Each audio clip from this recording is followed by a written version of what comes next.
This show is a production of the Best in Tabletop Network. Be your best in every aspect of your game. Find us wherever you find your podcasts, or check us out on YouTube for more Bat Reps podcasts and shows. If you like what we're doing, you can join our Discord through the Best in Tabletop Patreon group or our YouTube members only area, where you'll get access to our entire library of content. Thank you for listening.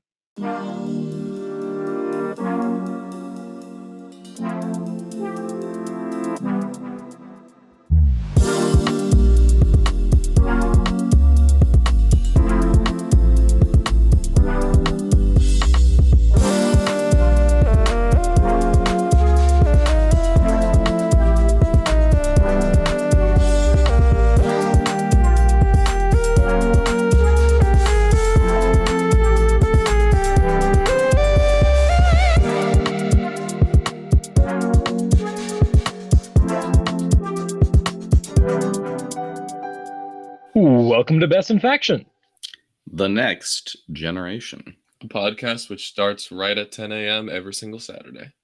Every single Saturday. I'm Tyler. I'm Nick. And I'm Lukas. And today we are, well, having a bit of technical difficulties, but we are still surviving. We're still thriving. We're bringing you the best competitive 40K content that's labeled TNG on the network. So look forward to that. We are coming in kind of in between a couple of tournaments here, right? We were in here last week talking about terrain, which is really cool, as we've got a bunch of big tournaments coming up. We've got a couple of GTs in the future, but in the middle there, we've all sort of adjusted to our new list. We've talked about them a bunch, and we figured that today is going to be a great day for a little bit more of of everyone's favorite segment, man versus matchup. But before we dive into any of that, how you guys doing today? How you doing, Lukas? Pretty good, man. I've been working on Hobby and Chaos Nights for this last week, and this has wonderfully coincided with finally the end of the busy season at work. So I've just had most of my work day to refresh my email and then just paint all day, which has been really, really fun. So you love to see it. Yep. I've got. If Lukas's manager is in the chat right now, he never said that. Definitely not. I don't think they care about Warhammer at all, brother. I'm getting I've got a couple tournaments coming up that I want to play Chaos Knights at, so I want to try to get them to a 3-color standard. And the good news is that the under chassis of the knight, not including any of the trim or armor paneling, kind of includes 3 different colors for the scheme that I'm going for. So I'm just gonna paint the under chassis on all of my knights and then call that tournament ready, and then work up from there. Not be too stressed about trying to get them all looking amazing right away. But it's really fun. They're looking pretty good, and I'm continuing to play practice games with them too, which has been really fun. Definitely starting to realize some of the weaknesses of my list, which we'll definitely talk about as we talk about matchups today. But it's also some really strong matchups, and the vast majority of games I will play are probably going to be pretty close and competitive. So yeah, I'm really enjoying Chaos Knights. I'm having a ton of fun, and I'm eager to deep dive some lists, some matchups related to them. How about you, Nick? How have you been doing in this last week? Good. Been playing a few games. I think, what was it, the other day, I had a friend come over and played 3 games in a day, which was great. So just getting a lot of practice. I might be trying out some variants of Necrons soon, just because I've played my one list a lot of times into most of the matchups I wanted to test it into.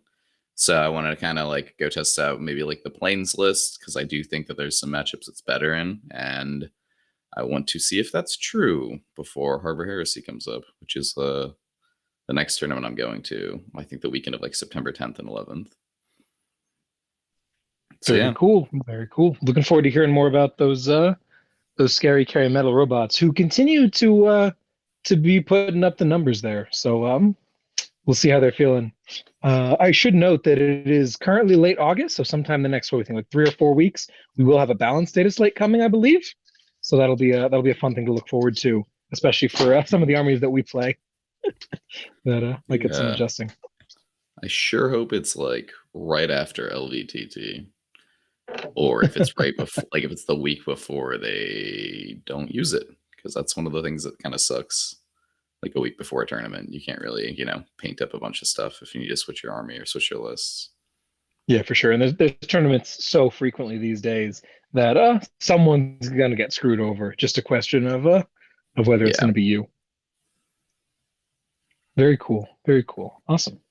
Well, I don't think I have a ton of crazy new stuff to report. As mentioned, I'm out at the lake this weekend, but we should be getting so many more games in just a week or so.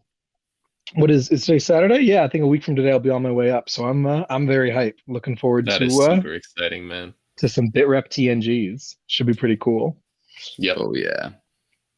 Awesome. Well, without further ado, you guys want to jump into the main topic of the day? Yeah, let me get the slides on screen here. We already did that. All right. We got man versus matchup, baby. We got silly secondaries edition. You guys ready to talk about some silly secondaries? God, you know I love Oh, nothing more than silly secondaries. Oh my god, the goofy points, boys. All right, let's go. Are we ready for our first matchup, or let's reintroduce, because it's been a little while, I think, probably since our BIO episode, since we've done this segment. Man versus matchup, the idea with it is we kind of give some structure to discussions that we would as friends just kind of like have in our living room, or when we go out and hang out with each other about how Warhammer matchups go. This is kind of just a look into TNG, like behind the scenes of like how we view matchups and how we talk about things and how we practice. And we wanted to bring some of that to you guys in the form of this segment, man versus matchup, where we, pit one of our lists against something that's particularly meta right now. Yeah, I think of this as like the abstraction of the conversation, either between day one and day two in the hotel room, or in the car riding up to the tournament when lists just dropped because the lists were unlocked 10 minutes before the games for some reason. So we're gonna give each of us an opponent, a vague list, and a mission to be playing on, and we're gonna talk through how we would handle it. So let's make some magic happen, boys. Who's up first? Let's get started. First up, we have a quick reminder on each of our lists. Let's just each take 1 or 2 minutes to talk through our lists here.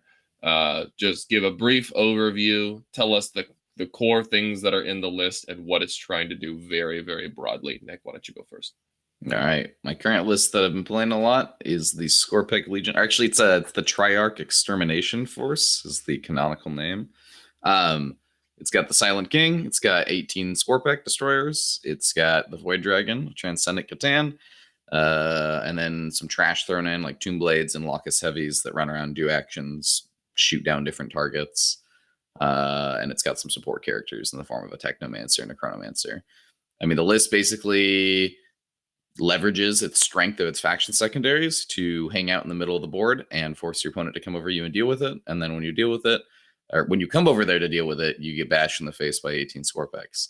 And the Catan kind of get to perform either like these wound-capped linebackers or kind of like wound-capped, like forward pressure.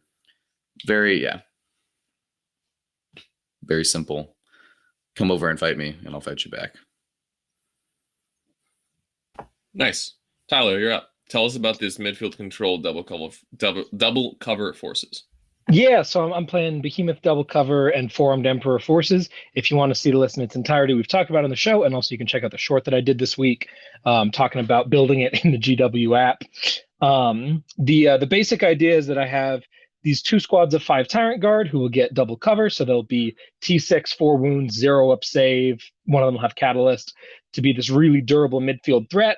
And they do decent damage, but the big thing is that when you have a giant pile of Tyrant Guard, you can put a Hive Tyrant behind it really comfortably. So they're there to be super aggressive and get as much mileage out of that Reaper Flyrant as possible, instead of sitting back with her, which is what I had done in the past. And then while that is happening, all the Four-Armed Emperor GSC stuff is there to score behind enemy lines and R&D really well. And then I have a couple different wizards to score psychic secondaries. So hold the midfield, threaten with the Tyrant, and then play the edges for points, and then just try to have so much strength that my opponent doesn't know what's going on while trying to be everywhere at once. That's the idea. What about you, Lucas? Walk us through your House Herpatrax derps. What do you got going on? So my House Herpatrax list right now focuses on 1 big knight and 10 small knights. I've got 2 executioners. Those are the autocannon dogs. We've got 5 stalkers. One with -1 to hit and wounded melee, one with deep strike, and one with the helmet dogs. One of the executioners, by the way, has the CP refund and ignore light cover relic. And then we've got 3 carnivores, one of which ignores invulns and melee the first time he fights. And then we've got a big knight who's a rampager, so he's really good in melee with some warlock traits to buff that, some leadership debuff auras. He's got no rerolls to hit and wound, and then he has the Veil of Midrengard as well. So the idea here is I've just got a whole boatload of toughness 7 and toughness 8 wounds that kind of run at you and shoot a bunch of Gatling cannons at you, and then they try to punch you in the face. And if you don't like getting punched in the face, well, then you've probably lost the game. That's the idea with House Harper Tracks. All right, lads. Very cool. Matchup number 1. You guys ready? Let's do it. Let's get it. We got Necrons, Neck the Necron against Leviathan Tyrannid. So for Leviathan, what I kind of mean by this is just Leviathan good stuff. You know, we've all seen it. We all love it. Harpies, the Reaper Flyrant, Warriors.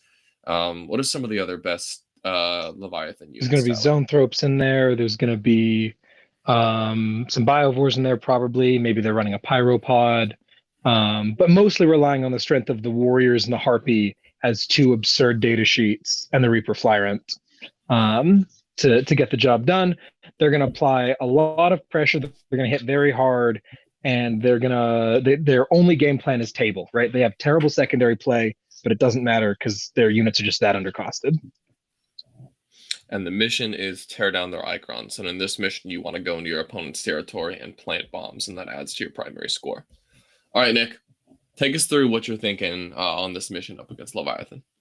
Yeah, well, so first off, it's a 5 objective mission with 3 in the center, like so, which means that Treasures of the Aeons is a great pick. I mean, I already just kind of go through like what are my, my busted faction secondaries do I pick? Treasures of the Aeons would mean just hold those 3 at the end of my turn, score a bunch of points.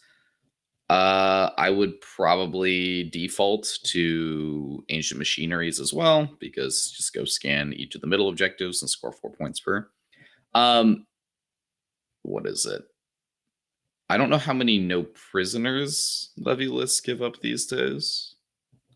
If it's like it's a fair amount, but let's say it's like 135 wounds, so like it's totally maxable, but that requires a tabling.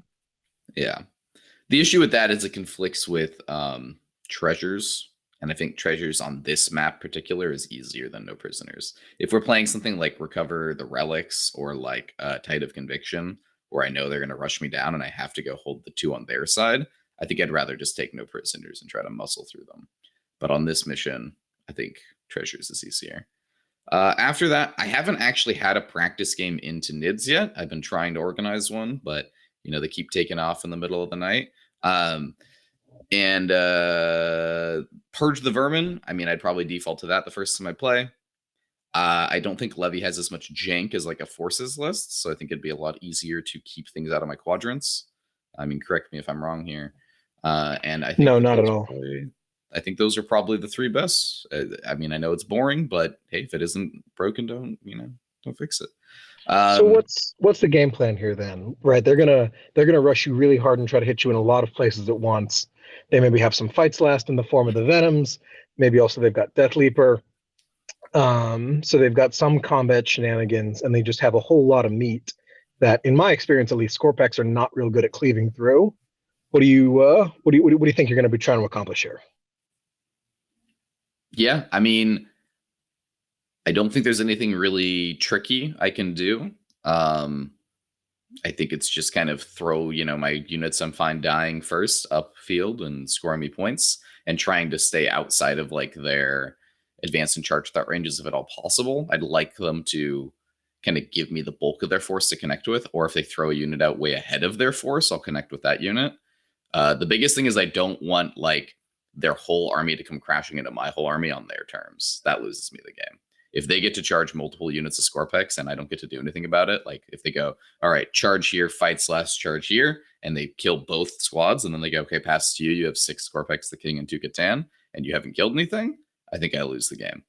So it's just kind of like really making sure that maybe I'm the one who gets to engage. It kind of reminds me, I mean, obviously there's some differences of like the Plague Marine matchup that I played against Steve, where Steve has like 60 guys and each squad is lethal, and I have to be the one to engage first. The difference being that list is way slower than the Leviathan list. But in that army, I found that what I would have to do was use the king's, fight last plus, it's double Scorpex squads to run in there, do as much damage as possible, like pick up 2 squads or 3 squads or something, and then be like, all right, back to you. You get to fight me now, but like you've just lost a lot of resources. And maybe you'll be able to table me eventually, but now I'm like kind of in the lead on secondaries because I get to kind of sit here for a few turns. And I think that's the kind of situation I'm going to try to get into. That makes a lot of sense. I think the $1 million question that I'm curious about is what is the plan for the Catan, right? Like obviously you got to be concerned about the Reaper. You got to be concerned about an army that does damage in a lot of phases, but also they're quite an asset. What do you think you'll be doing with them? Yeah, so I watched a game of this list of mine versus Kraken Nids like 2 weeks ago, and I was very interested in seeing how the Catan would play out. I think that because the Nids are active in all 3 phases, right? So a Nids can very easily one round it, and also Reaper can very easily one shot it. What I found in my T-Sons game I remember talking about on the network like last week or 2 weeks ago was I think the Catan are actually like a smite soak because of how much psychic phase damage the T-Sons have. I don't think that's what they want to do here, because like while the Nids do psychic phase damage, it's like not that much. And it's like, okay, what am I getting out of that? What I think the Catan do is like the turn that I want to engage, they rush with me, like they come in with me. And what they do is maybe what like happens is maybe let's say all 3 warrior squads are available to fight, right? Maybe one squad has like the Invuln Catalyst, right? And like the other 2 are like available. Maybe my goal is trying to hit those other 2 and then put a Catan into melee with the other squad and just be like, cool, I'm not going to kill that 3rd squad, but now they're stuck in melee combat with this Catan, which they can't kill. And I don't believe Nids have a fallback in charge, correct? Unfortunately, they do. It's one of the imperatives. It's tied to having a Hive Tyrant. Interesting. Okay. Well, didn't know that. No fallback and shoot, though. So that'll... And also, if they're taking that imperative, obviously they're not taking like, exploding 6s in melee that turn, which really does decrease the output of those big warrior bricks. It also prevents them from advancing. So if that unit is far up in the midfield, it prevents it from rocketing back into your DZ and messing stuff up in your backline. Yeah. So that'd be the idea of the Catan, is basically resource expenditure, like slowing down a chunk of the army. I think because like the turn that they go out there, you just accept that the Nids player gets to kill them if they want. Again, that's a good amount of resources going into the Catan that's not going into the Scorpex and the King. And something that I notice as well is like while the Reaper can go in and one-shot a Catan, and that's really cool and everything, he can also go in and probably one-shot 6 Scorpex. And I think that's way more valuable because 6 Scorpex has the ability to kill warriors, whereas 1 Catan cannot kill 9 warriors. I would totally back you up on that. I think that using the Catan as Reaper bait might be a really good idea, because if you set him up and say, hey, Mr. Hive Tyrant, if you want to run over here, you can spend your whole turn beating this cosmic shard, god shard to death. Doesn't that sound tasty? Don't mind these 6 crab robots over here. They're just, they're piddly shit. Don't go after them. I think I think that it's not good if I just put a Catan out and they run and kill it and then overrun away. It's basically like, I've given you this for free. What I think it's really good is when I commit with my army, I know that the only thing in their army that can like really, really easily kill the Catan is Reaper. So it's like, here's 12 Scorpex, the King, and 2 Catan in your face. Where's Reaper going? And if Reaper goes after the Catan, that's great for me, right? Because it's like, okay, you didn't go and one-shot 6 Scorpex. So, very cool. You're a step ahead of me in the game theory. That's good thinking. Yeah. Or the idea is like, yeah, I know you have to go after the Scorpex, and now these Catan can really be up in your face and like do as much damage as possible before they die. It seems like the key piece for the Tyranids and what they want to do is use their not Reaper as aggressively as possible, but basically use him every turn because he's so good against every unit in your army. He basically wants to, except for maybe turn 1 if you guys both deploy very passively. Use him every single turn to like reroll wounds and then, you know, bounce out to kill, because he basically kills one of your units every single time he activates. Is my thinking there correct? I believe so. Yeah. Yeah, 'Cause- if you have the invuln up on the Scorpex when he goes into them, there's a chance that doesn't go so hot. But other Yep. than that, no chance. What's his AP? Is it 4? Yeah, it's AP4.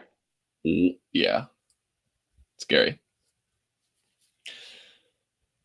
So yeah, We didn't very cool stuff. hear anything. Well, one more thing I want to check on. We are playing Tear Down Their Icons, which of course is a notorious mission for its love of explosives. Do you think you'd be looking to plant bombs here, or do you think you'd be looking to ignore that and just shut down any bombs the bugs might be trying to place? I don't know. It's tough. My army doesn't have a lot of activations to spare. So oftentimes, like what I find out with the bombs is I place them kind of like once I've accomplished my machines. The issue is the Tomb Blades are great at planting bombs, but they're great at going out and grabbing the treasures and, doing the machines. Maybe that's a reason to not bring machines on this mission, but I can't really think of a better third secondary, Makes sense. I don't think Code of Combat's that great because of how notoriously tanky Leviathan stuff is, and the king only rerolls wounds in melee. Plus, the king's not going to be one-shotting like whole bricks of warriors in melee, and might not be finishing them off either. Like, I could foresee a situation where I take Code and 6 Scorpex go in and bash a bunch of warriors, and then you pull the ones next to the king away, and now you're like, okay, you don't get any points. So, plus also if Reaper can theoretically go in and one-shot the king, like it's not a great secondary to be tied to. Yeah, I'll trade my Reaper Flyrant for the 400 points of your army and 15 points of secondaries. For my mind, since neither of us have a lot of trash, if we're not wasting activations, if someone's spending the early game to go put activations into bombs, that means they're not putting activations into damage, and I think that might be like a loss. So I think what it is, it's more like whoever muscles through gets to go place bombs turn 3 and 4 and 5 and that sort of thing. Nice. What another thing too, I guess, we didn't really talk about the harpies. That's a big problem. I don't really have a great answer to that. Oh yeah. So does the king count as a unit of 3 vehicles? Yes, he does. Oh man, that's so bad. Yeah. It's very funny. And we're playing in No Resurrecting Mynir's land. Yeah. Yeah, the land of the real place. I don't know. The actual world. Mm-hmm. That one is one I'm more scared of them going over and just blapping my Scorpex. So when they do connect, they do hit me with the rest of their army, and my Scorpex are all 4 people instead of 6. I don't. Because you can't resurrect from that. But you can get guys back with the dude, right? Oh no, I meant just even the guns, dude. The heavy venom cannons. Oh it's sure. 6 shots at AP3 flat 4. And everyone that goes through kills a Scorpex. Sure, I can get cover turn 1, so I'll be on 5-ups, but or is it AP4 flat 3? No, it's AP3 flat 4.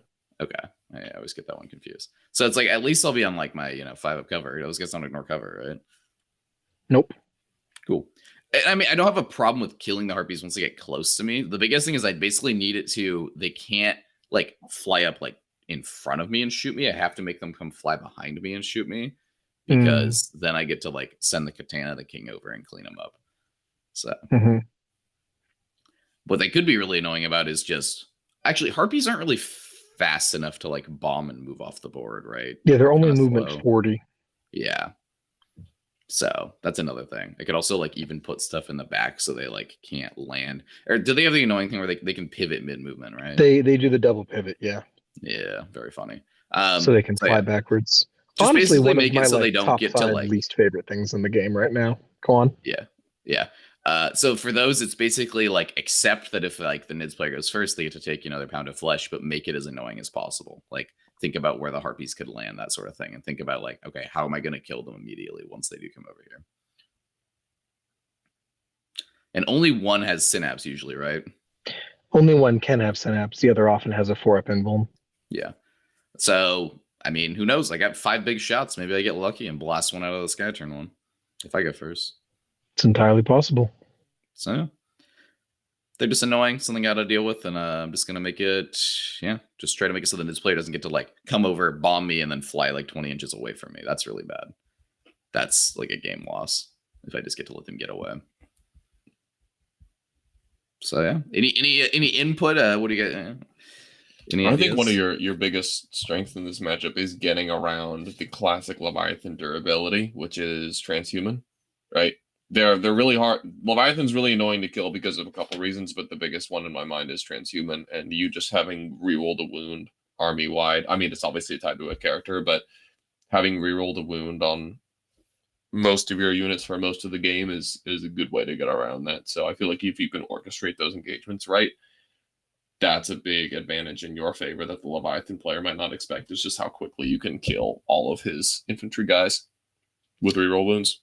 Yeah, I need to test it because I think like the Invul Catalyst -1 damage warrior squad is going to be a tough thing to chew through. So even with reroll wounds, it really is. But keep in mind that if we're talking about a 9-man brick, that's 2 CP for that -1 damage, and the Levy player wants to spend every CP they can getting the maximum utility out of the Flyrant. yeah. So you can definitely try to punish their CP pretty hard if they go a little aggressive or if they spend a little too much pregame on all the cute stuff that I like so much. Yeah, starting with low CP and then requiring like anywhere between 1 and 3 CP every time the Flyrant goes in is like that hurts the CP bank pretty quickly. Yeah. But yeah, something I'm interested in trying out. So I think that's my theory. I hope it works in practice. Nice. All right. Matchup number 2. Tyler, you're going up against Imperial Knights. So for Imperial Knights, what I'm thinking is something very classic, something very shooting oriented. Let's say a Crusader with all of the mortal stuff, the Casino Crusader, the classic. We've got a Paladin as well to give him reroll 1s to hit and wound. And then we've got 7 Armigers, 2 of which are the autocannon shooty boys, and 5 of which are the Melta sword dudes. And it's all House Tyrannus, so they have access to all the good Mechanicus strats, and they are also a little bit tankier as well. And on this mission, we're going to be playing on Data Scry Salvage. So 6 missions, traditionally a pretty good mission for forces. Definitely correct me if I'm wrong, Tyler, but I think that this mission, given how spread out it is pretty good for the kind of shenanigans you're trying to pull. Yeah, on paper, it's solid. We didn't talk about terrain, by the way. What are we doing player plays throughout this? Sure, just because that's what we're used to. Yeah, for sure. Okay, yeah, man. This is a matchup that I do not like. Not at all. Like, as much as I am incredibly durable to shooting, there's nothing that is durable enough to stand up to that Crusader. It just does not exist. So I'm going to have to play around that really hard, and that basically means that my new game plan is to hide. The Reaper Flyrant is still an absolute beast and can put out a ton of hurt, but I am expecting to try to win this game while getting tabled. What is the Imperial Knight secondary plan like in this kind of a matchup? It's usually pretty strong. They've got a couple of ones that are like between 10 and 12 points, but they're pretty reliable. Like you have to seriously screw up to not get those 12 points. Just kind of like mouth breather, play your army, get 12. Yeah. And then they'll probably take no prisoners into you and get a pretty decent score on it. So I Yeah, think for they sure. have a pretty solid secondary advantage. Mm-hmm. Okay. Yeah. So the. Mm-hmm. Go ahead. Yeah. So we're playing Data Scry. So that does give me a couple of advantages. One is that I can be in more places at once than they can. Right. If they send off a single Armiger on a mission, that Armiger dies, and that area is mine. No problem. But it also is really good for me because of the tertiary here. Knights are a fairly low activation army. Obviously, there's only, we said, what was there, 9 models in this army, right? So if one of those models, if a 9th of his units wants to spend every turn sitting on that backfield objective hitting the button, fine by me, brother. Meanwhile, I am very happy to stick either I could keep my Venoms back there, or my Biovores could consider it. I could even I wouldn't want to send the Acolytes back there. Who else is in this list? Oh, a Broodlord? three-man squad of warriors, obviously. Yeah, I just parked three. The Broodlord possibly. Though it depends. So they're the big two are characters, right? And the little ones are Yes. not. Yep. Okay.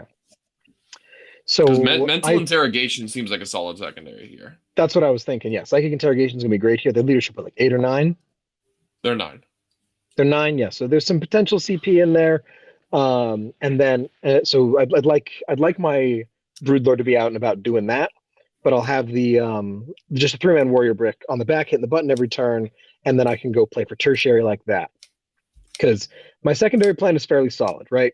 Behind enemy lines is great on this mission. That's an easy 8 points, and then more as I sense like it's an automatic 8, and then it's an easy more than that as I proceed to send more and more stuff into his backfield, depending on how he ends up playing. R&D on this mission is easy as hell. It's a mission where I can, with a single unit, R&D and behind enemy lines and steal primary, which is just chef's kiss.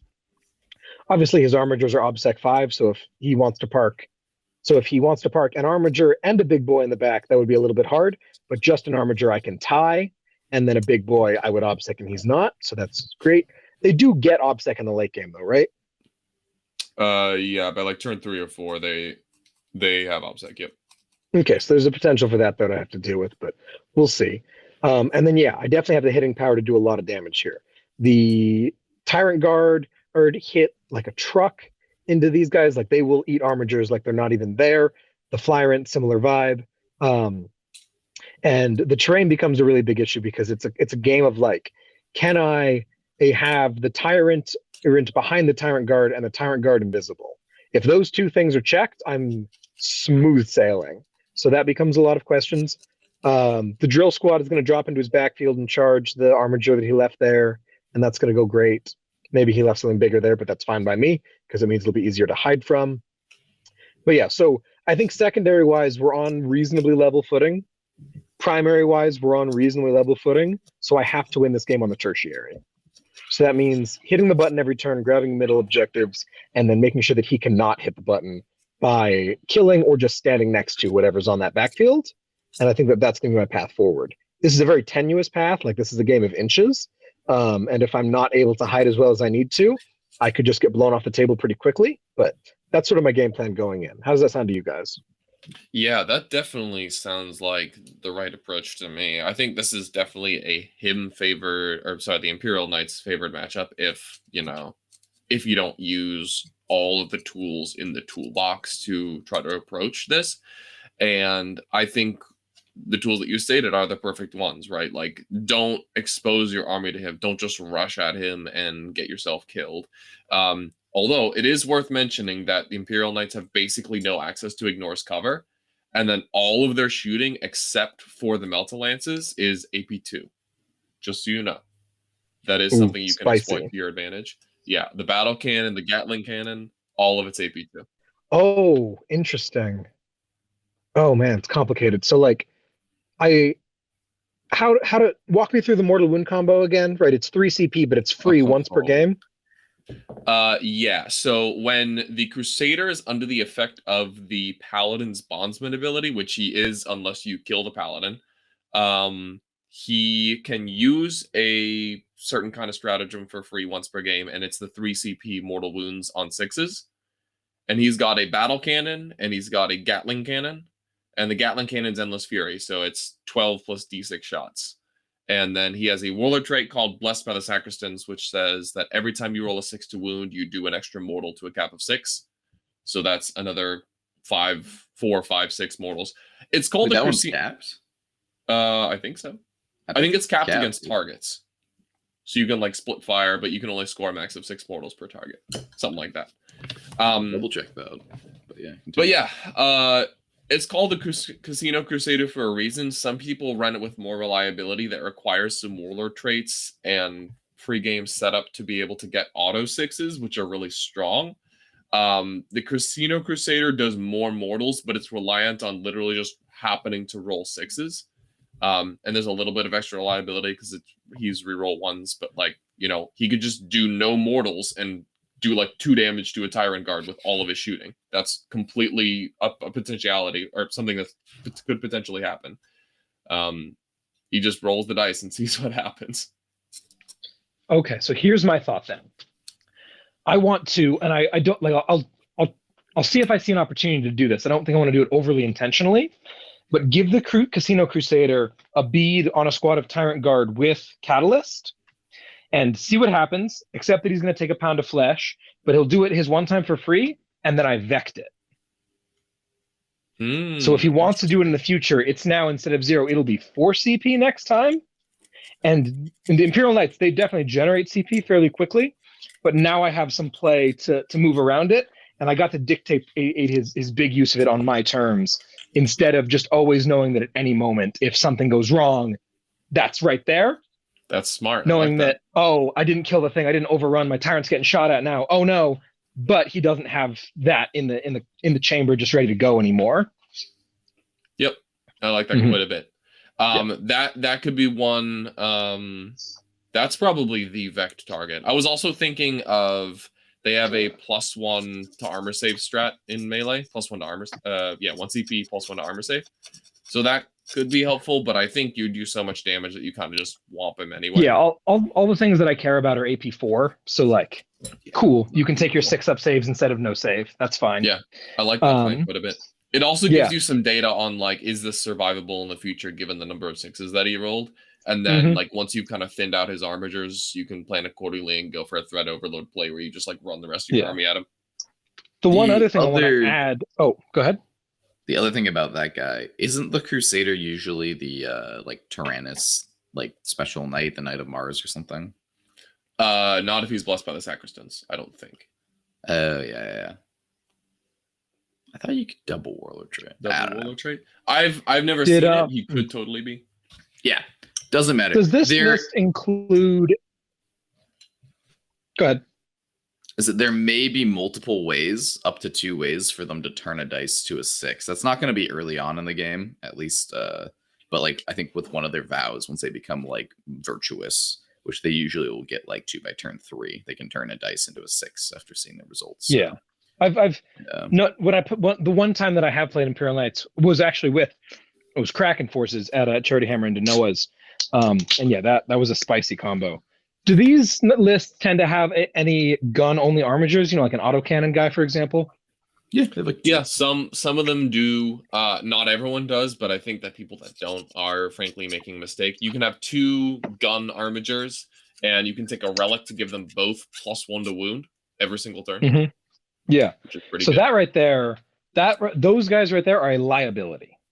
Yes. And what I mean by that is that if I can get Death Leaper and Tyrant Guard to have a little 3-way dance party with one of those boys, spicy. Yeah. So as much as I can hide via walls and stuff, if I can hide by locking someone in combat and Death Leaper preventing the breakout, that's a game-ending maneuver right there that I will be looking for every chance to get my hands on. Keep your gun knights in the back, boys, because we're coming for you. Yeah, something for people to keep in mind if you haven't played against Imperial Knights very much is, you know, with the previous codex, they all had access to the Stompy Feat, which was just better than the melee weapons at all times, which is very dumb. Luckily, GW fixed that. It finally feels appropriate and very cool and thematic. But one result of this is that Knights kind of, unless they have, you know, buffs or are taking sub-factions that are good in melee, they're good in melee, but they're not amazing. Like, an Armiger Halbern just has 4 crappy attacks. A Warglaive just, you know, makes 4 attacks that hit on 3s and are strength 10, AP -4, flat 3 damage. Like, it's not terrifying. Same thing with the Crusader is terrible, man. He is not good in combat at all because he just has the feet. And then the Paladin's like, okay, he's got 5 attacks, again, hitting on 3s at strength 14, -4, flat 6. Like, he's not incredible in combat. So if you can find ways to just mitigate their melee clapback, because it's so limited anyway, that can definitely be an advantage against Imperial Knights if you're worried about all the guns they have, is just find ways to exploit their weak melee and take that into consideration. You can also like pin them in terrain, which is really cool because they can't walk through it. So I've seen some people like move like an armiger up to touch a wall to shoot, and then like I've charged around it, and like instead of having like 6 guys to wrap it, I like use 3 guys and then use the wall as the other side to wrap it. Very easy to wrap knights. Yeah, I've Very had 3 solid. Tomb Blades hold a Helverin down. It's pretty funny. That's awesome. Goofy. Okay, cool. Well, I think I've got an idea of what I'm going to do here. Very much looking forward to this game because this is like one of the ultimate all raw muscle versus almost all jank, and that is one of my favorite styles of matchup to play, even if they're not necessarily in my favor. So we'll see how it goes. Hell yeah, dude. I would love to watch this game if you ever get to play it. All right. Now it's me. My turn, boys. Versus I'm going up against the robot overlords. You played Death and Zeal. Which variant though, dude? The Olsen Johnson or the Hopkins? That they're the same. Are you talking about the 85 different points of immortals that are somehow make the list wildly different? I mean, it is 3 more CP. So yeah, let me just go up against Nick's list of, Void Dragon, Transcendent, 18 Scorpex, King, Tomb Blades. Yeah, we could also say one with and without the Void Dragon, because not a lot of people are taking it, and I do think it changes the matchup quite a bit, but maybe I'm wrong. Makes it quite a bit worse. So well, we only play hard mode on TNG, so take down the Void Dragon. Lucas, let's see it. All right, so Necrons, I'm thinking 18 Scorpex, King, Void Dragon, Transcendent, Trash. Death and Zeal is an interesting mission. It's kind of cool that I get to start so far forward, but the issue is with pregame moving Scorpex and the Necron player deploying terrain intelligently, they can have ways to be able to pregame move deep into my DZ and then charge me, but still be able to pregame move backwards if I go first and not give me good charge targets. So I think I actually have to deploy more passively here and skirt around the edges, because one of my bigger advantages here is the presence of shooting in my list. I do have a lot of guns that can actually give the Scorpex some pause if they don't roll their reanimations insanely. Like pick up 1 or 2 models at a time, basically every. Never seen that happen before. Oh yeah, definitely never. Definitely didn't happen like a couple nights ago where Nick reanimated 6 solo Scorpex and I rage quitted. Amazing. Oh, that was pretty funny. It was very funny. So I think playing the edges and using the shooting to my advantage is the way to go. What does the Rampager do? Because that guy would love to get Trans Hitman.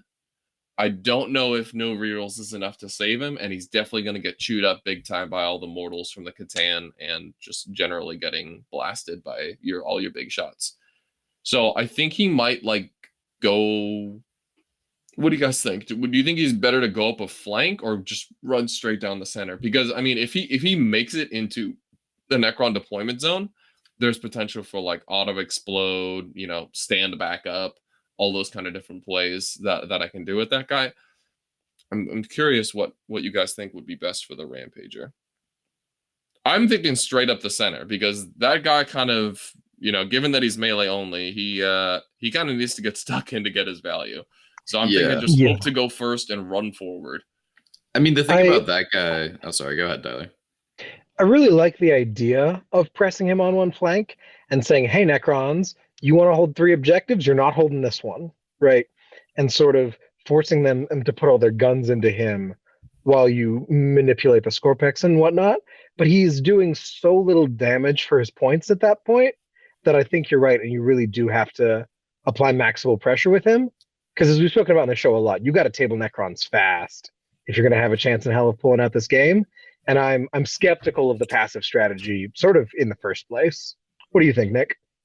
Yeah, I think what I'm most scared about that guy doing is running to the middle, forcing me to answer him with Scorpex, bashing him, and then him coming back to life. And it's like, oh, cool. Then he gets I know he's he's hitting on 4s on bottom bracket? Yep. I mean, still a good amount of damage.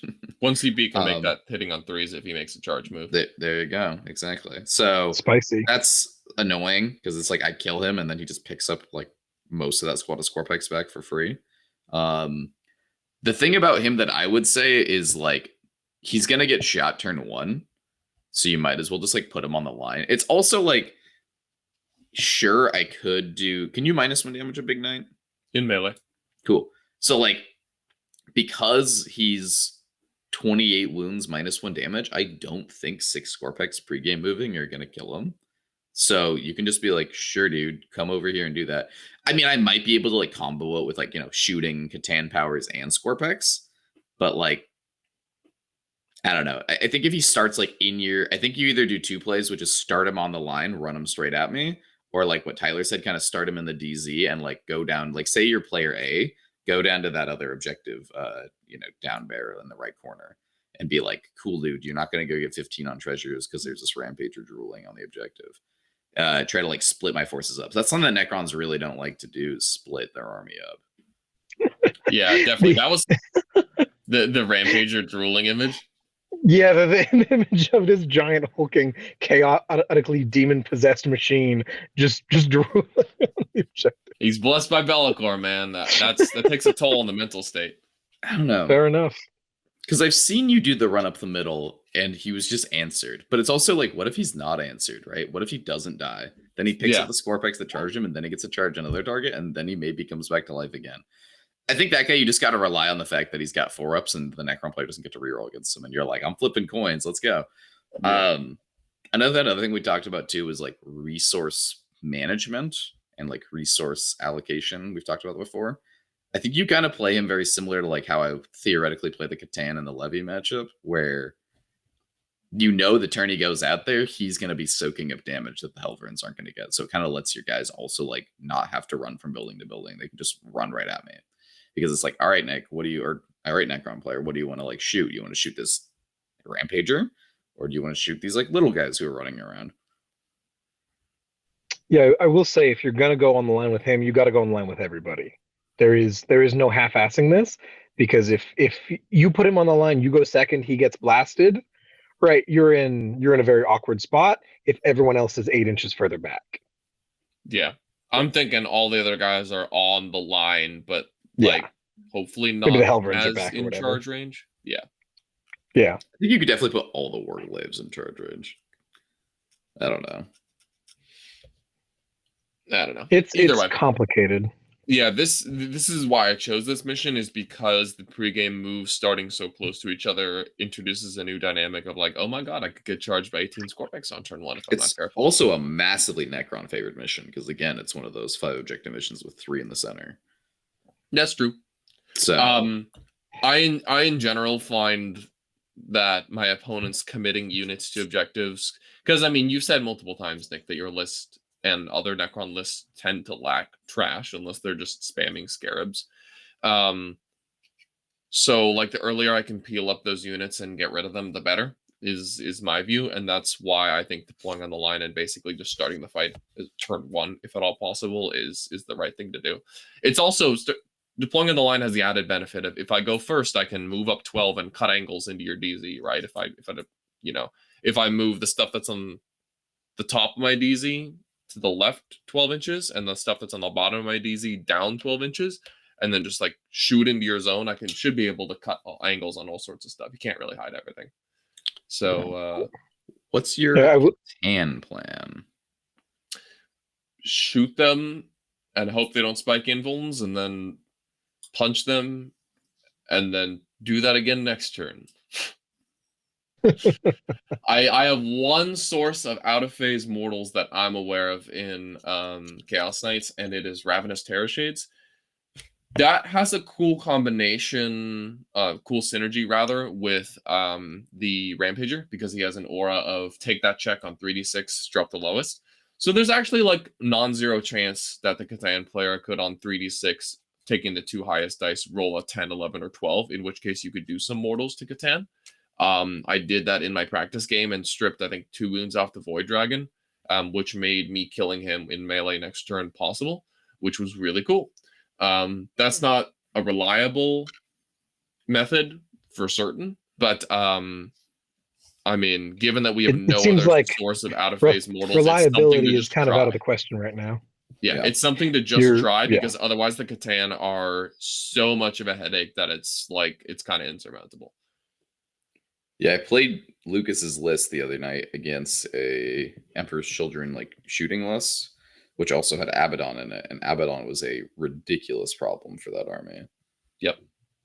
Yeah, So, any wound cap related thing is a problem for Chaos Knights. We're very straightforward. The thing There's about the no Catan at least is like the Necron player is going to probably want to deploy them aggressively because they want those getting in melee as soon as possible, which means like if you do go first, you can cut angles, and if you get to strip those 3 wounds off and shooting before they come to you, it's great. The good news for me is a lot of people aren't running the Void Dragon. They've opted to take 5 Immortals instead and just have a much worse matchup into Knights. Hello, Necron players. The Void Dragon is incredible into Knights and into other people too. Like, get rid of your crappy Immortals and bring this guy. I mean, other people are bringing the Deceiver in 2 planes.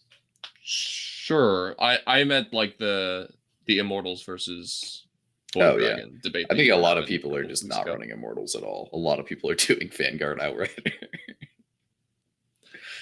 Interesting. Yep.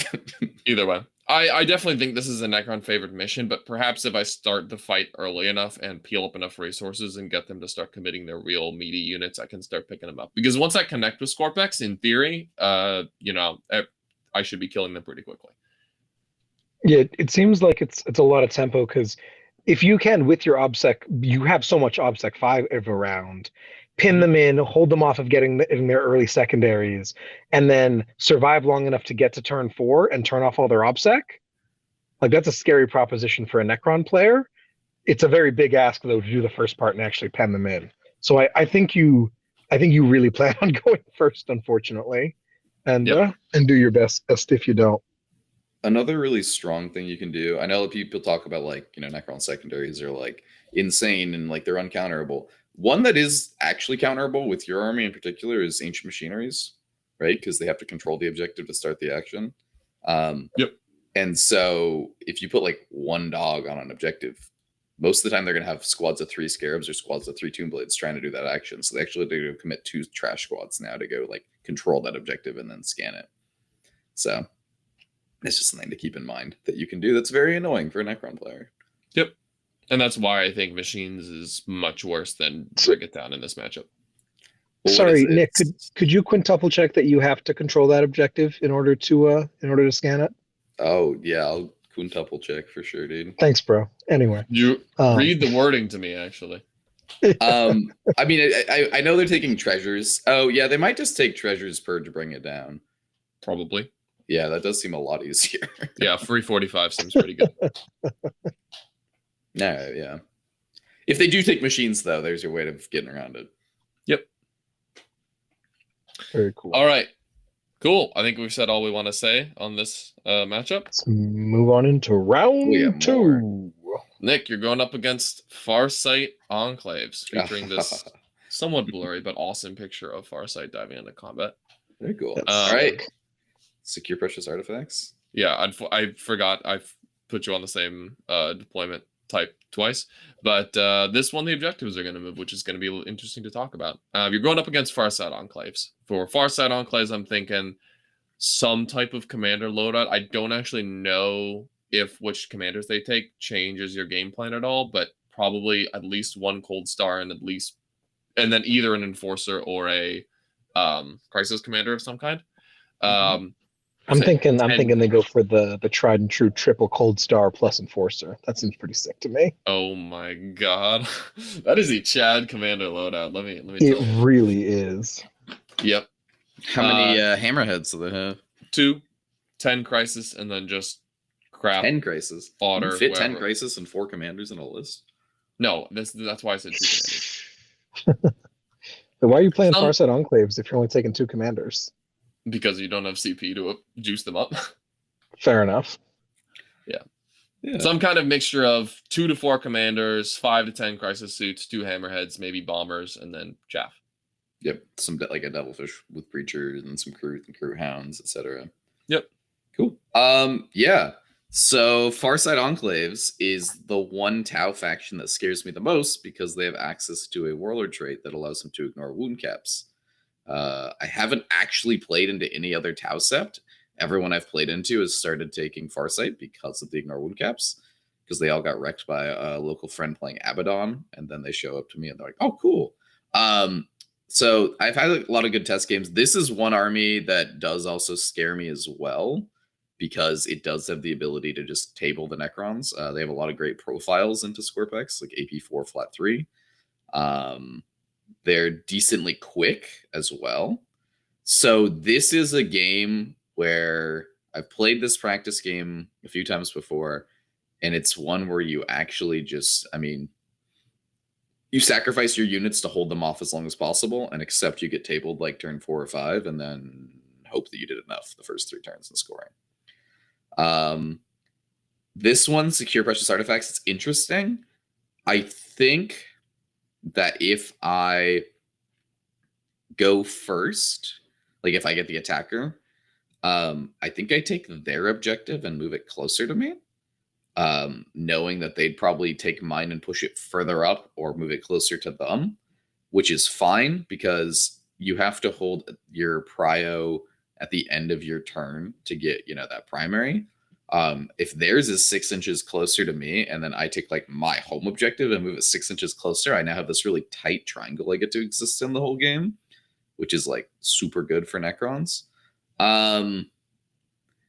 That's what I've done in my like practice game against Farsight, and it seems to work pretty well because it's like, sure, it might be tough for me to go get my prio up there in the top, but they're probably never getting their prio until they like table me, and they have to like, come over to that objective to do that, which is great because then they get scorped. And I have the primary advantage because my whole army is obsec. So I was gonna say, I think you can go get your prio pretty comfortably. I also can just like time trying to get this. Yeah, I can also just go get it for like 3 turns and then be like, cool, I won't get a turn 4 and 5, but that's fine. Like I just keep throwing a Toonblade Squad up there. I can also, sorry, you were cutting in and out. Sounds like Tyler might be having some connection issues. One thing I definitely agree that moving their midfield objective closer to you, like their priority, making it more exposed, is definitely the right call. You already have a scoring advantage, and if possible, if you win that roll off, I definitely think that moving that objective to be more dangerous for the top player to control is the right call, right? Just because you already have the points advantage, why not solidify that and really put the onus on them to make something happen in the game? Otherwise, you're just going to keep sitting there and win. Every chance you can take to try to prevent the top player from scoring points is the way to go, because you're not going to beat them by punching them in the face. They're too resilient, too charging for that. Yep. What do you think in secondaries wise? Obviously, there's the 3 objectives in the middle, so treasure seems like a shoe-in. Yep. I think Purge the Vermin is also great. Yep. It's just keep guys out of quadrants, rack up points. They might try something like, I'm going to throw trash all over to like deny your points, but like, I think that's fine. I don't know. I haven't played into a top player who's tried to do that yet. That means their stuff isn't like coming up to me and shooting me, Yeah, the crew hounds are like a little bit of an annoying. I guess they could go and deny Purge, but I found that they often couldn't like cross like the time like they crossed the midfield and just died to like my random little piddly shots all over the place. Yeah, crude hounds do not like tomb blades. Yeah, so I think it's just treasures, Purge, machines, as boring as it is. I think those are the best. I don't think Code of Combat's great because the king is in danger of randomly getting one shot by hammerheads. They also, well, they do have trash. The trash is like crew hounds, and I don't think I really want the king running around like chasing down crew hounds all game. That doesn't sound good. Yeah, I really think this is just like a kind of sit there, wait for them to make moves, and when they do make moves, like respond accordingly. Like, if they respond with their whole army, I respond with like most of my army. If they respond with a unit, I respond with a unit, sort of thing. I think I can hide from the hammerheads pretty easily. It also, I guess since we're playing player place, it really depends on who gets like the first terrain drop, right? I'd love to get the defender roll off here because then I get to put a nice fat L in the middle of the board, and now I'm pretty safe. If they get the defender roll off, they probably put some crates in the middle of the board, which means they're never safe, which is a bit of a bummer, but then I just put like a staging ruin somewhere. What do you value more highly, dropping the first piece of terrain or moving the first objective? I think I'd be okay with dropping the first piece of terrain more, Because it's like, then I get to take my objective up there and like move it down, and I still get that kind of triangle. And it's like, yeah, sure, you get your primary points, but we're playing like a similar kind of triangle now, which is just like hammer and anvil rather than Dawn of War. Plus, there's the added bonus of if your opponent makes a mistake and moves the wrong objective first, then you just absolutely shit on them. Yeah, I think I'd rather have the center of the board be safe because it lets me play closer to them while also scoring points. So yeah, you really, really do want that midfield because it lets the king push up into the middle. It lets the Catan push up into the middle. It lets the Scorpix push up into the middle and contested. It's really nice. Yep. Definitely true. Again, sorry, go ahead.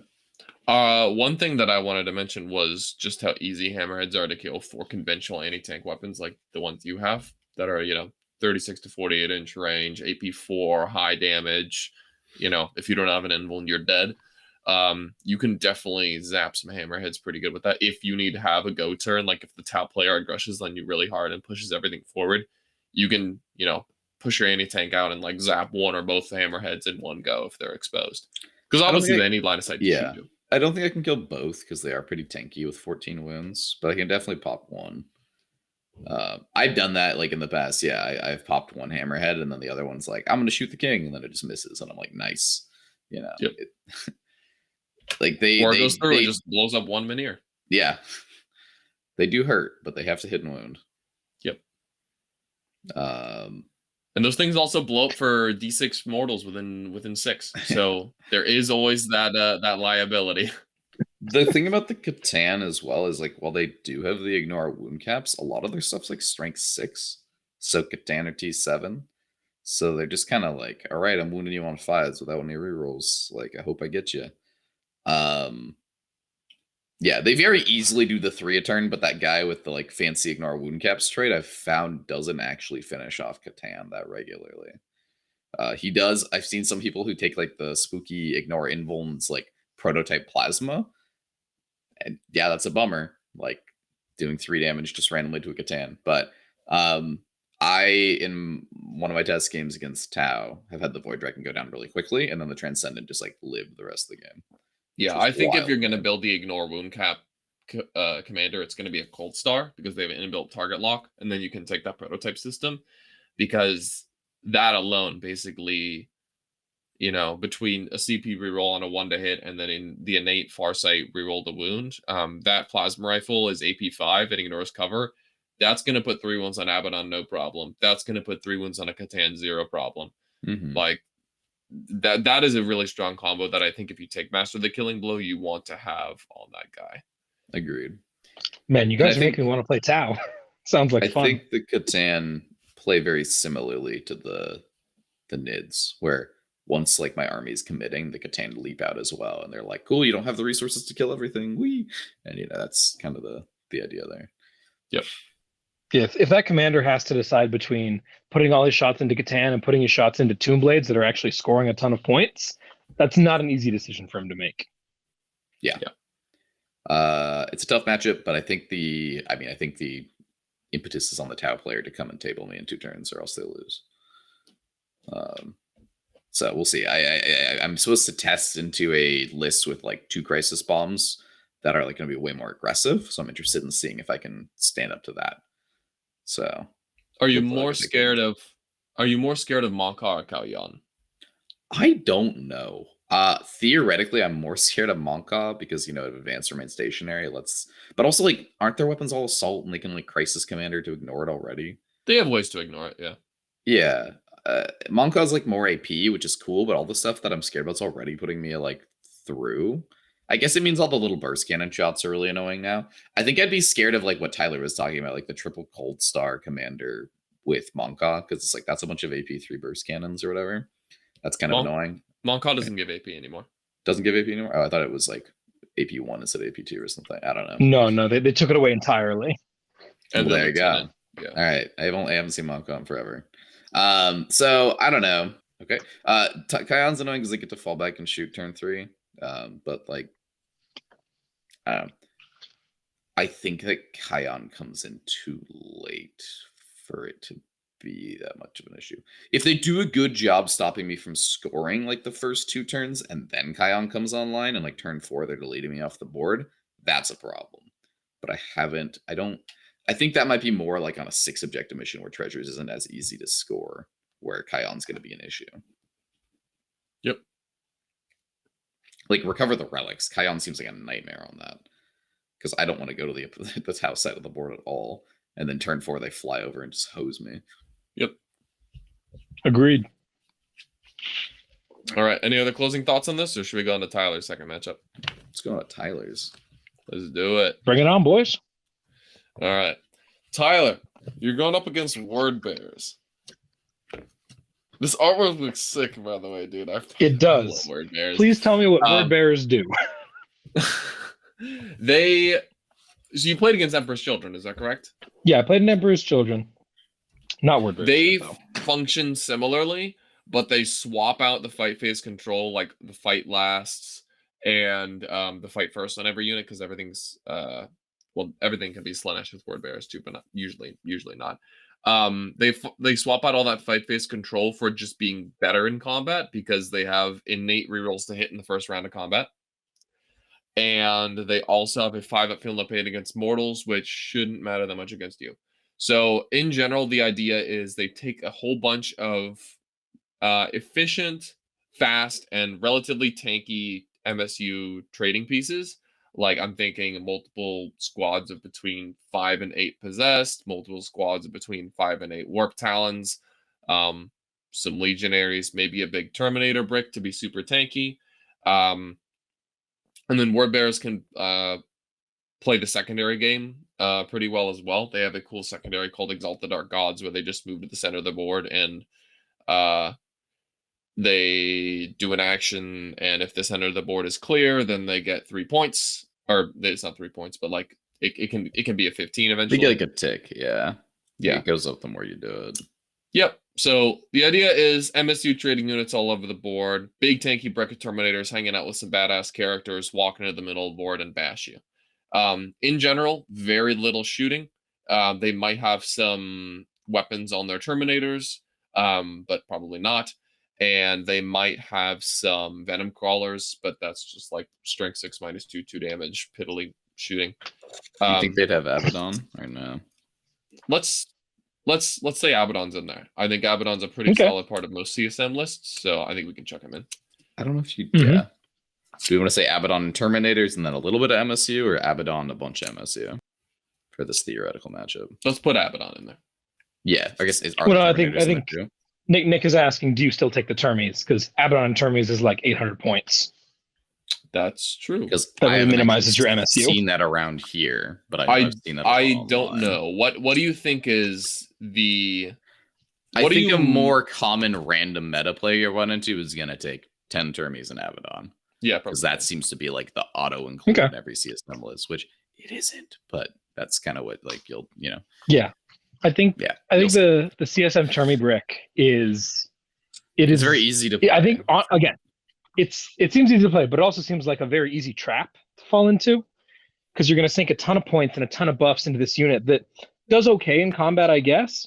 Can the Word Bearers one be OBSEC? No. They don't do anything. We're saying it's got like some chain fists and power fists thrown in there. We're not dummies taking only accursed weapons. That's fine, but the last time I played into this unit, I was just slapping Paroxysm and Mass Hypnosis on them every turn and being like, cool, you're -1 to hit, -1 to wound, -1 attack, you fight last. It's pretty good. And the unit does nothing, right? Like they can sit with Tyrant Guard and just flail back and forth for a long time. So I'm not super concerned about that unit as long as I can put my OBSEC in the right place, right? Like if I can get Deathy into them as well, because that +1 to hit to counteract the extra -1s is annoying, That feels pretty good. The MSU is kind of scary, but I feel like I have enough muscle to work my way through it, and I think I'm faster than them. Other than the War Talons, obviously, those are scary. But like a single unit of like if I can get a unit of, if I can get my Ravagers to like bounce on and off of a squad, like 5 Ravagers will kill any MSU unit possessed or Warp Talons or Legionnaires or whatever. I'm not concerned about it. And then here's the big thing. I still have Fight on Death and I still have fight phase manipulation, right? So if they don't have access to that, I'm gonna do the terms of engagement way better than they are. And at the end of the day, we have the same thing, right? We have 10 very chunky dudes surrounding one dude with the sword hits really hard, and we want to push in the middle so that dude with the sword can project at the end of the day, right? So kind of the same list. The difference is that my dude with a sword goes 17 plus advance and charge and has fly, and his moves 6. Right. So my threat protection is better than his. Obviously, I can get the fact it had been on that short list, but I probably don't even need to, honestly. And then I think my scoring is going to be better than his. If he wants to do the MSU thing, that's cool. But I think I'm fast enough that I can knock him off these side objectives. And if we're going to have a tussle in the middle, if Death Leaper's in the right place, I'm just going to hold that objective, and we're going to bounce off each other for a couple of turns. So I think this is going to be a very slow, grindy game with a lot of fight phase dictation, because neither of us have much in the way of guns. And I think I am faster than him, and I have better fight phase dictation than him. So that puts me at a pretty good advantage. Now, mind you, I haven't seen some of these units hit in combat, so they might catch me off guard. But those are my preliminary thoughts. Tell me why I'm wrong.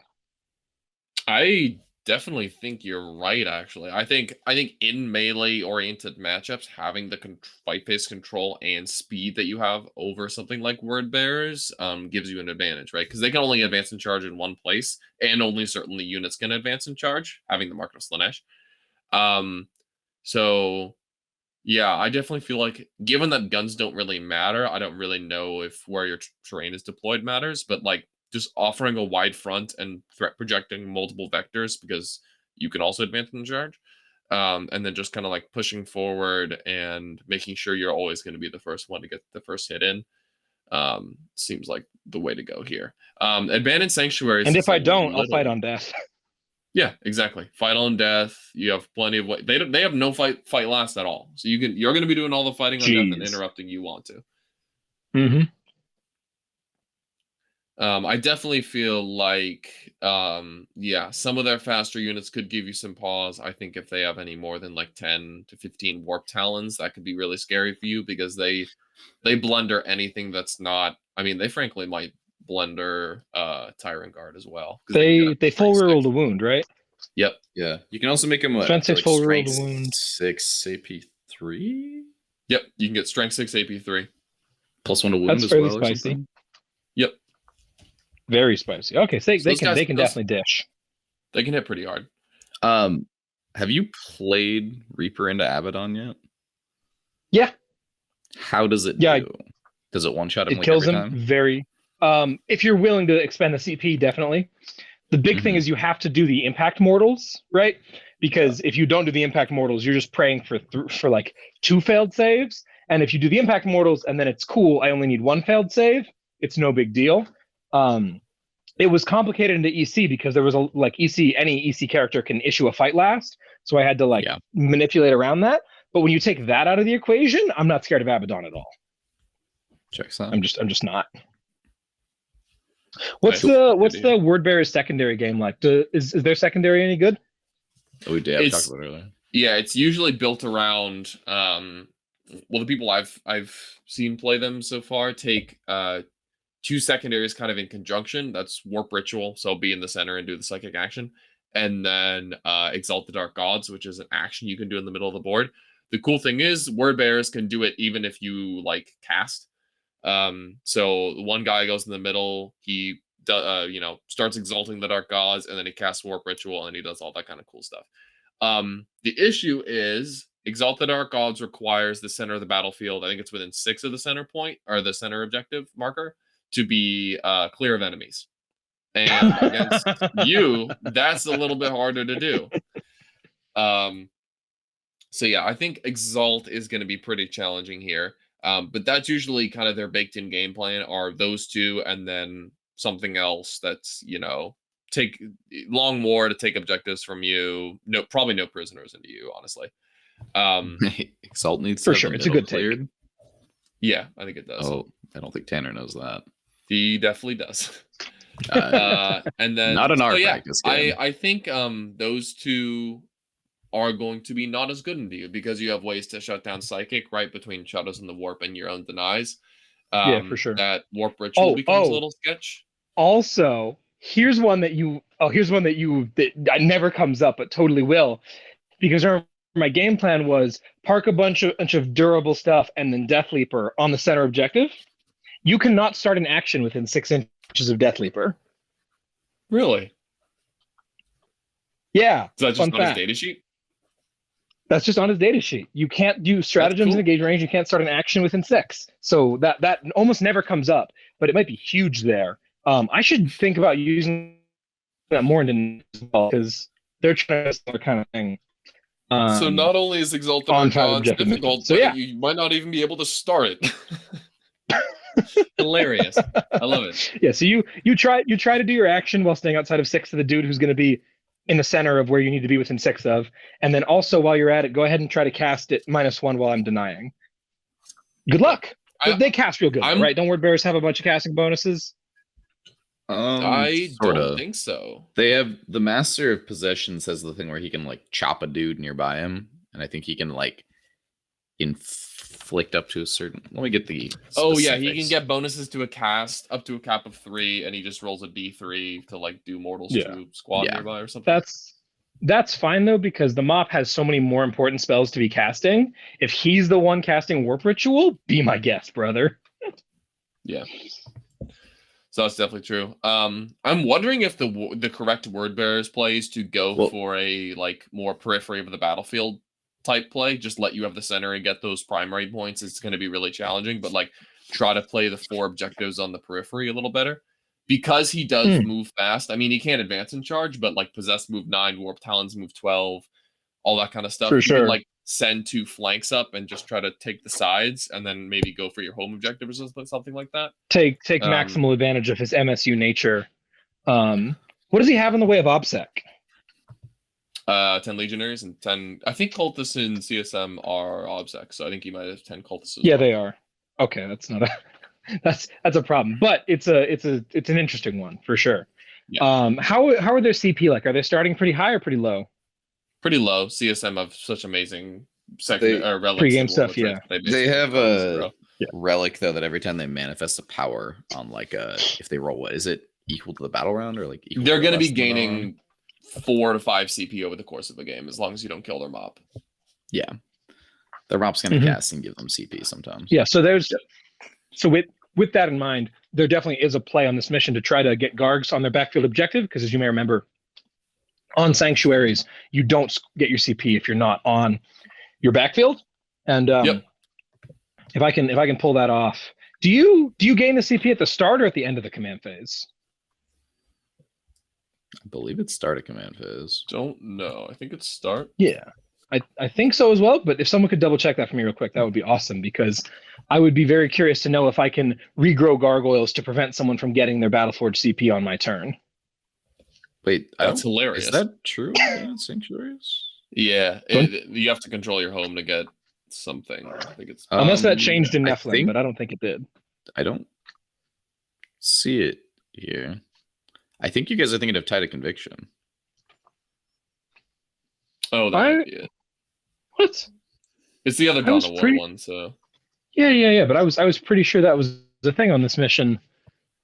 I don't know. Maybe I'm confused. Whatever the case may be, taking away his backfield objective is great, regardless. Yep. Because it's usually the one you're scoring. Yeah, as it turns out. Cool. So yeah, this feels pretty good. Obviously, haven't played this matchup at all. Very excited to get to play into Tanner and other CSM players some more once I get up in a week or two. But yeah, sounds like fun. I'm excited to see how it works. This midfield life is still very new to me, and I'm enjoying it. It's fun, man. Just running into the middle and screaming at your opponent. It's great. All right, what do we got up next? Last match of the day. I'm going up against Bloody Rose, boys. Oh. Retrieval. All right, what kind of crazy girlies are coming for you? Tech are they bringing, dude? Let me guess. Probably some really innovative stuff like Zephyrim Repention Retributors. Is this also the Hopkins variant? No way. All right. Yeah, so I'm thinking like 20 rets. 2 squads of Yep. 10. Yep. Like 8, 20 Rets, a Hospitaller, bunch of Repentia. Hospital.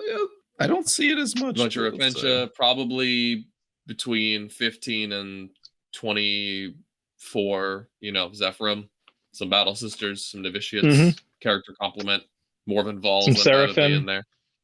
Yep, probably one say. squad A of squad 5. Whoa, of no way. Seraphim. One squad of 6. Yeah. Do you think? One do thing you I think, definitely- Do you think Sally makes the list these days? No. I haven't seen her as much, but she could.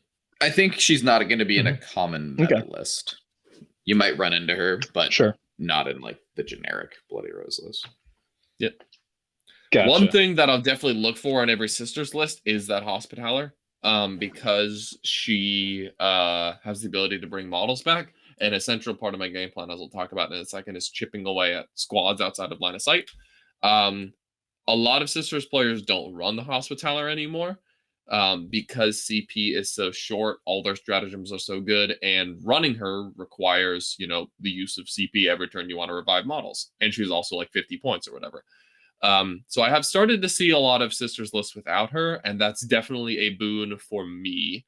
I'd rather her not be in the list. And the reason why, she's definitely solid. And the reason why I look for her first is because each of my stalkers has a Havoc launcher, which is I think it's 36 or 48 inch range. I think it's 48. At 501 blast indirect. So those kill Repentia pretty quickly, especially when they're not reviving. Usually I can keep up a pace of like at least 3 to 4 Repentia dead every turn, like very conservatively, from outside of line of sight from basically anywhere on the board. And that, I think, is one thing that I have a distinct advantage on in this game, is the ability to peel up Repentia before they become a problem for me. They're also strength 6 and they're also damage 2. So even if they make it into me and they're, a little bit chipped down, maybe they have 4 to 5 models. 4 or 5 models might not be worth investing CP in anymore. Then I can do -1 damage, and then those Repentia kind of just don't do anything at all. So I'm not as scared of the Repentia. What I am scared of is Retributors. And I'm also scared of Zephyrim, because with Morven Vols rerolls, they can definitely pull down a Baby Knight. I also wanted to choose this mission because I think it's really interesting for Knights. I think it's one of the more challenging ones just because of the narrow front. The Sisters player can use terrain to block up my paths into their DZ. Oh yeah, we saw this the other day. Yeah, you can definitely just move block very easily, use terrain to your advantage, and get some good hiding in if you're the Sisters player. Yeah. I think secondaries are an interesting one. The Sisters obviously have their defend a midfield one over and over again, and then the action one on objectives as well. So I think they take both of those, and probably Big Game Hunter. So 3 very solid secondaries for them. I'll take my Stranglehold thing. That's pretty easy. I would probably take Storm of Darkness, just because of the extra leadership it would imbue to the Sisters units, because there's so many midfield objectives and they're all so close to each other. Being able to complete that action covers a large area of the midfield with a -1 leadership aura, and that makes the Sisters charges very difficult. Zephyrim are leadership 9. Repentia, I think, are either 7 or I think they're 8. I think they're 8. Either way, on turn 2 onward, their charges are going to be very unreliable, even including Miracle Dice. The cool thing about the Dread table is if you fail the leadership check, anything longer than like an 8-inch charge is massively unreliable. So if they fail their Dread check and they're any further than like 6 inches, if they're further than 6 inches away, they just can't make it to me at all. Is that right? If they roll a 12, sorry, that's not right. If they're further than 6.5 inches away. Nope, they have to be further than 7. So if you're further than 7 inches away and you fail the Dread check, you just can't make the charge, even if you have a max double 6 on Miracle Dice. So being able to stack as many leadership modifiers as possible is a central part of my game plan against Sisters. Another great boon is the Rampager, because there's I'm I mean, there is some long-range anti-tank in the Sisters army between Morvenval and potentially a Castigator, but he can just be outside of 30 inches of the Retributors until he doesn't need to be. And then also, you know, because he's the Retributors like hit him on 4s, wound him on 4s, 4-up invul, and he's 28 wounds. A squad of Rets just might not do very much damage to him, depending on how the coins flip. Obviously, it could go the other way, and I could take a lot of damage. But part of what makes Rets so scary is Morvenval's rerolls, and the Rampager shuts that off. So my thinking with this matchup is take a slow couple of turns, take a couple turns to get some Storm of Darkness points, get some Ruthless Tyranny going, get the Dread table going, and then once like turn 3 or 4 rolls around and my whole army will be -1 to hit in melee, I just push forward. I use all the Gatling cannons to mow Sisters down. At this point, I've chipped away at least 1 squad of Repentia. Hopefully, I've started on the second. And I can kind of just take over the game from there. I think they definitely have a secondary advantage. So I want to kind of like put the brakes on for the first couple turns, and then in the last few, just table them, and hopefully I've come back on the points. Well, let's think about it. Let's calculate if they actually have a secondary advantage, right? Well, they have their Defend the Shrine. That's 15. That's going to be a 15 on this mission. It's gonna be one of the flank objectives, because that has to be a midfield one, right? Yep. I could overload that flank and just create one giant battle, like, war zone over there, which is one kind of cool play. But let's assume it's just a 15 for now. Yeah, I'm assuming like we're calculating what happens if you don't go over there. Like, do you win the game? If everyone just kind of stays on their own table half and minds their own business. Who has to go fight who? Yeah, because Recover the Relics is notorious for being a very defensive mission. Yep, and then they're gonna take Sacred Ground probably. Yeah, that's an 11. It's a very easy 11. Yeah, it's gonna be at least an 11, and then they're gonna take Big Game Hunter, which is gonna be a 15. So they are at 41 shoot, though. Okay, dude. What do you mean? If I'm not playing the game at all with any of my models, that can be like a 6 or an 8. I'm trying to see what happens if you sit there. Okay, it's a theoretical. Right. So Big Game Hunter they take and get a 0 because this theoretical is pretty ridiculous. And then I've got Ruthless Tyranny, which is going to be a 15. I've got Storm of Darkness, which is at least a 9. It could be 6 if things are going horribly. It could be 12 if things are going amazingly, but it's probably going to be a 9. And then my other one is probably... Who are the 3 most expensive units? Is it Morven? It's... I don't know what's expensive in Sisters. Is it Zephyrim? No, they went down in points. I don't know what the 3 most expensive units are. But if those units are things they want to trade with, I could take Fitting Challenge, which just kill those units as quickly as possible. I think it might be Morven and the 2 Reds. Oh, yeah, that's what it is. So, probably not. I would not recommend that. I could take Grind.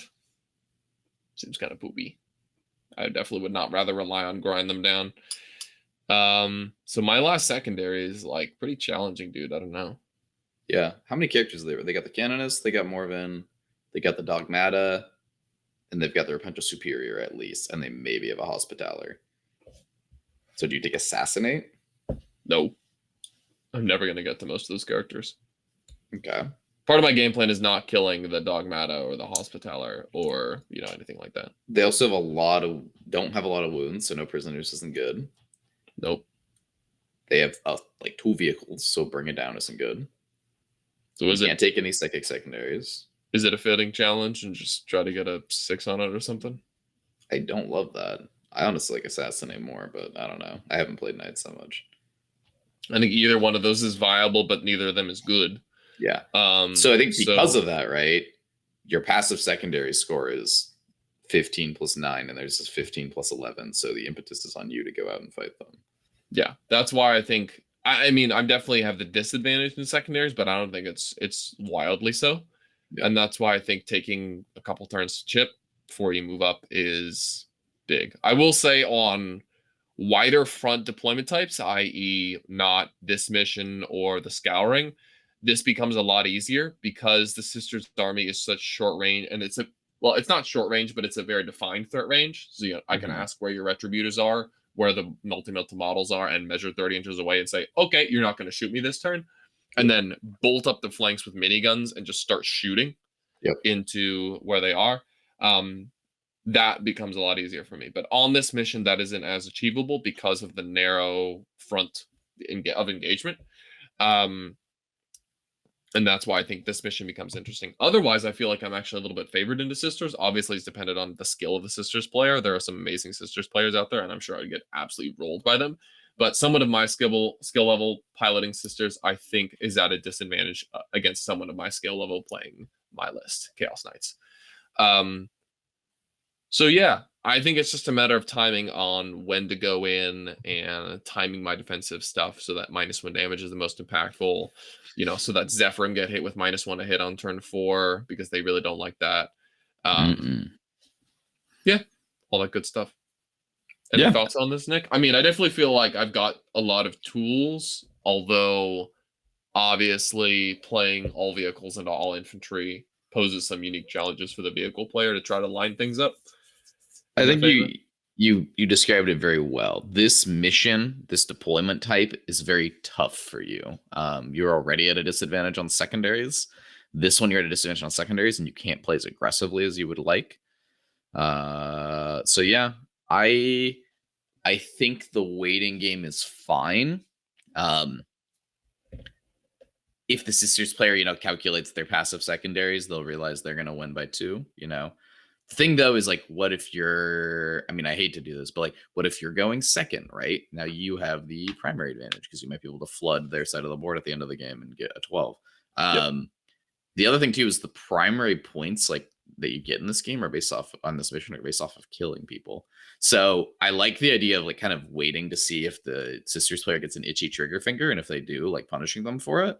And then if they don't, like you go over there and fight them. Like on turn 3, turn 4, when like you have all your dread bonuses.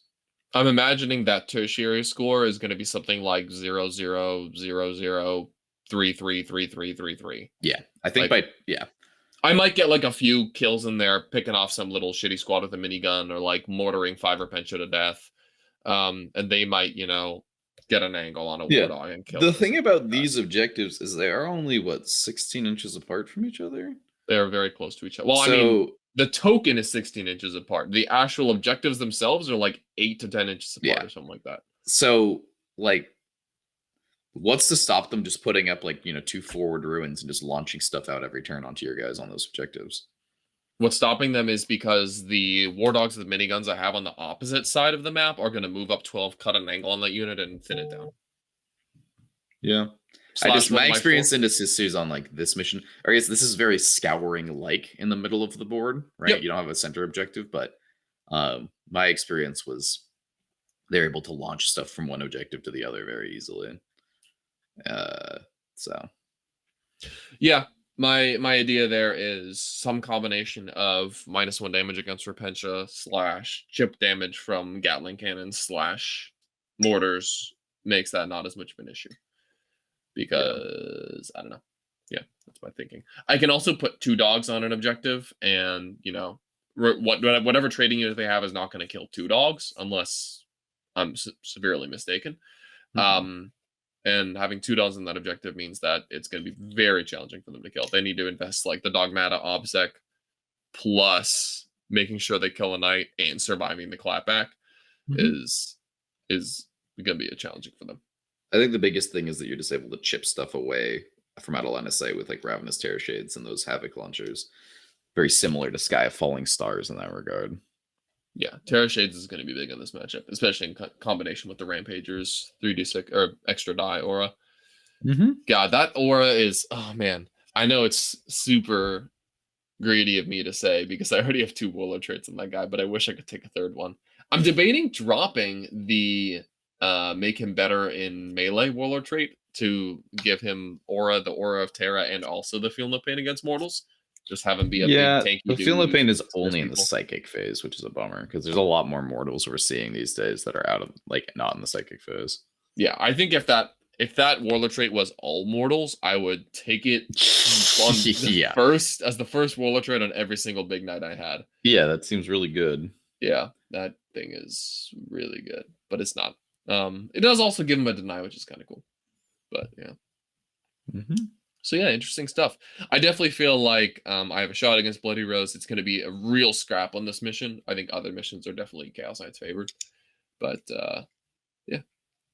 All right, let's check out That's why we chat do and it. see if We we do have the any. tough matchups. Tyler, random break in Billy asks, let me put this on screen. Billy asks, hey Tyler, random break in question. If the tyrant dies, do you lose Hive Nexus or does it still work to gain one imperative?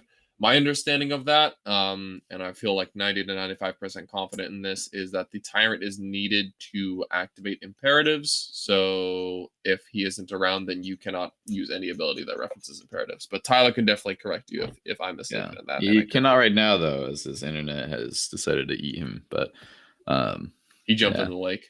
He's gone. I do believe Hive Nexus is the Leviathan power, right? That puts someone in the synaptic imperative. Yeah, yep. I do believe that you cannot put people in synaptic imperatives if you don't have access to them. Yeah, if imperatives aren't active, you can't use them. That would be that's what I've heard, but who knows? There may be a ruling out there otherwise. All right, how do I get rid of this? There we go. All right. Anything else you want to finish off the episode with, Nick? I think we had some fun there, talking about some missions, talking about some matchups that might be interesting. And just kind of chatting Warhammer with each other. Anything else you want to mention? No. I mean, it's wild to me that we've already been through like 3 months of Nephilim. It came out like mid-June. I feel like we just kind of blinked and all of a sudden the meta's here. Because it's like, oh, Necrons are really strong. But it's like, I feel like kind of people figured out they were really strong. Like people look at their secondaries like, they're pretty good. And I think it kind of took till like mid-July for them to like people to be like, wow, these guys are like actually nuts. So yeah, it's been an interesting meta this summer, and I'm excited for a new meta to arrive in the fall. Things to get rebalanced. Very exciting. We got demons coming out. I think the demons leaks or not leaks. I guess the whatchamacallit, people are allowed to talk about it now. Those are all coming in today, and I think we got a few other armies to look forward to soon. So Warhammer keeps on changing. We got things figured out, but I guess see you back here in a few weeks when the meta flips around again. Yeah, dude. Corn demons holding people in combat seems spicy. Yeah, we'll see. We'll see what's good. Yeah. So yeah. All right. Without further ado, I think we will call that a well-constructed I think there's one thing Tyler wanted us to do real quick. Oh. He wants us to chill out a little bit. Just a friendly reminder, I don't remember the name of the website, but you can go buy Best in Tabletop merch. Lukas, I know, has participated, so maybe you remember the name of our website. There we go. It's just bestintabletop.com/store. Very easy. You can buy some great shirts, and I mean, I think those are the ones that really, catch people's eyes. I know that we have like tumblers as well, mugs, keyboard, mouse pads, etc. But the shirts are all really cool. They all got all the artwork from the show. You got our like classic catchphrases, ones you hear every show. So yeah, go check them out. Buy a Stomp 'em Good shirt or I'll stomp you good. Yeah, I hear they're very comfy. So I think without further ado, that'll be it. I've been Tyler. I've been Nick. And I'm still Lukas. All right. And we'll see you guys next time. Thanks for tuning in, guys, and have a great week. Peace.